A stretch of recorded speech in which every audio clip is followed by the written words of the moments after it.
Ola e benvidos a esta nova explicación.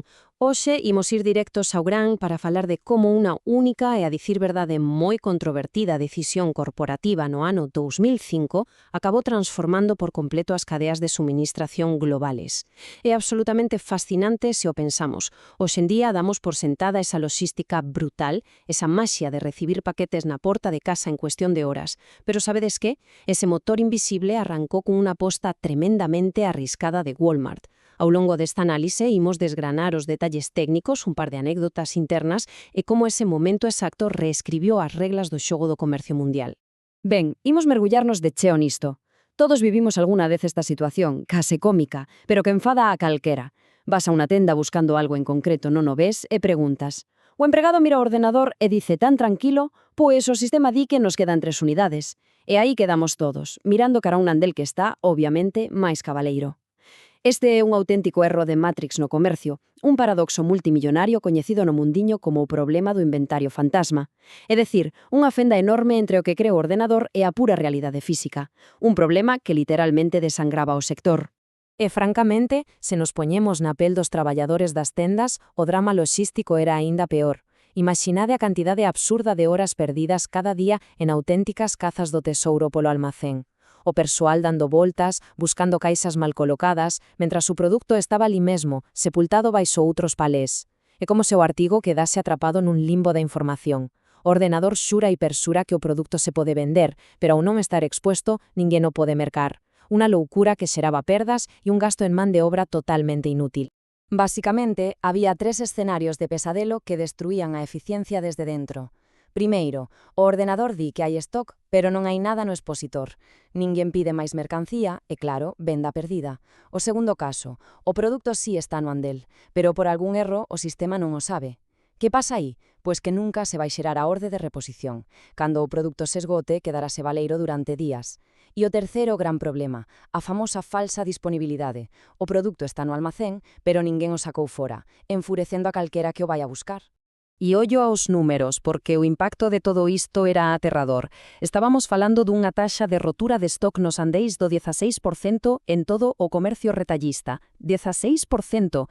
Para entender a gravedade do asunto, hai que lembrar que este é un sector onde as marxes de beneficios son de céntimos, que de cada 100 artigos falten 16 é unha tragedia absoluta. E non é só a venda dese momento. Se alguén non atopa o seu xampú de sempre, cruza a rúa e vaise a competencia sen pensalo. Ese burato negro estaba a costar miles de millóns. Pero a ver, como chegamos a semellante colapso? Pois temos que mirar a tecnoloxía do momento. O código de barras foi unha maravilla nos anos 70, iso é innegable. Pero a principios dos 2000, coas cadeas movendo millóns de artigos, converteuse nun pescozo de botella brutal. Pensade nun operario descargando un camión.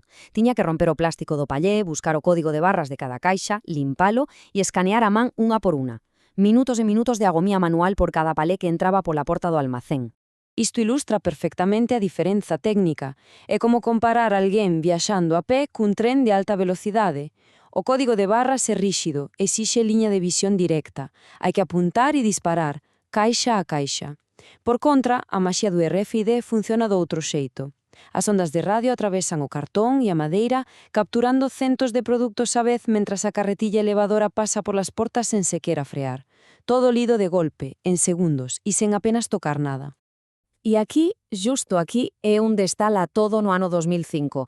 Walmart dá un puñazo na mesa e saca unha directiva implacable. Os seus 100 provedores principais tiñan que poñer unha etiqueta RFID en todos os pales e caixas. O balbordo no sector foi histórico. Por qué? Porque unha etiqueta naquel momento custaba entre 20 e 50 centavos de dólar. Engadirlle 50 centavos a unha caixa de pasta de dentes destrozaba a marxa do provedor. Foi un ultimato salvaxe de adáptate ou fora, e desde logo non deixou a ninguén indiferente.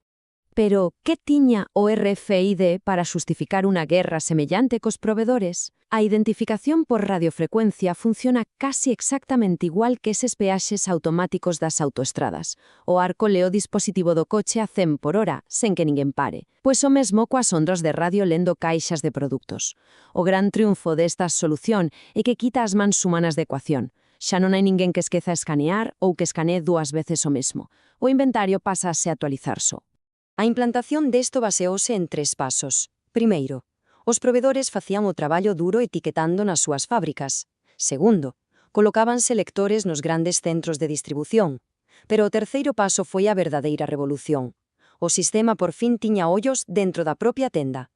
O encargado xa podía mirar o ordenador e saber con exactitud total se un palé de deterxente estaba exposto no corredor para venderse ou se seguía acumulando po no almacén traseiro.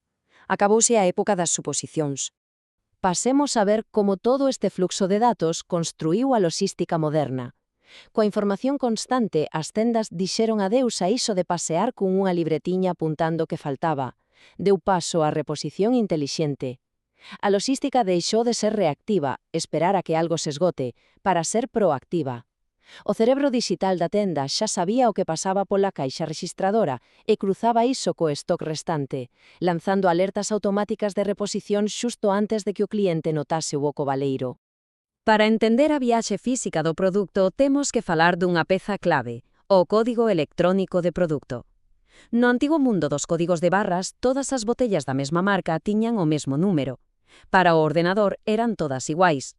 O RFID rompe con iso e dalle un pasaporte digital único a cada botella individual. O sistema sabe distinguir entre a botella envasada o luns ás 8 e a envasada un minuto despois.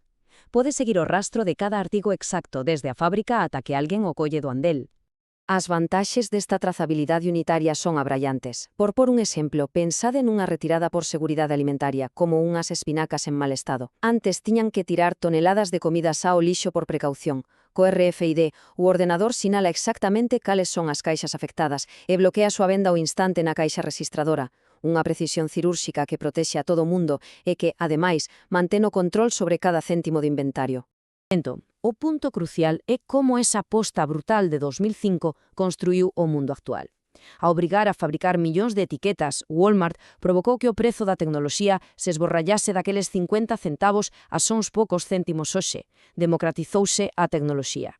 E esa mesma infraestructura oculta que permite que hoxe miremos nunha app de roupa e saibamos exactamente en que tenda teñen a nosa talla, ou que as nosas compras cheguen no mesmo día. É o corazón da inmediatez moderna. E a bofé que funcionou. A caída dos fallos de stock foi tan espectacular que cambiou o estándar para sempre. Pasaron daquel desastroso 16% de andeis baleiros a un incrible 2% nas rutas principais. O listón subiu tanto que a bella forma de facer as cousas pasou a ser inaceptable da noite para mañán para calquera empresa que quisese sobrevivir. Estamos falando dunha redución do 87,5%. 87%. Esa inmensa infraestructura de lectores e antenas pagouse prácticamente soa, a unha velocidade de vértixe. De súbito, a xente entraba á tenda e atopaba exactamente o que iba a buscar. Miles de millóns de dólares en vendas recuperadas que antes se perdían simplemente porque a xente marchaba frustrada á competencia. Ademais, logrouse unha mellora neta do 10% na precisión xeral do inventario. Claro, un 10% nunha tendiña pequena non parece moito, pero a escala do inventario global de Walmart, ese 10% equivale ao Producto Interior Bruto de países enteiros. É un fito logístico titánico, lograr que millóns de obxetos físicos no mundo real coincidan matemáticamente co que di a pantalla do ordenador. A gran lección que extraemos de todo isto, a idea clave que debe quedar clara nesta explicación é o cambio de paradigma. O inventario deixou de ser un trámite aburrido para os contables e pasou a ser a vantaxe competitiva por excelencia. Saber con exactitud matemática que tes e onde o tes xa non é unha opción, é a panca que asegura a supervivencia da empresa fronte aos seus rivais nesta era digital. Para rematar, gustaríame deixarvos con esta pregunta rondando a cabeza. Pensade en como, neste mesmo instante, millóns de ondas de radio totalmente invisibles están orquestrando en segredo cada experiencia de compra que facemos.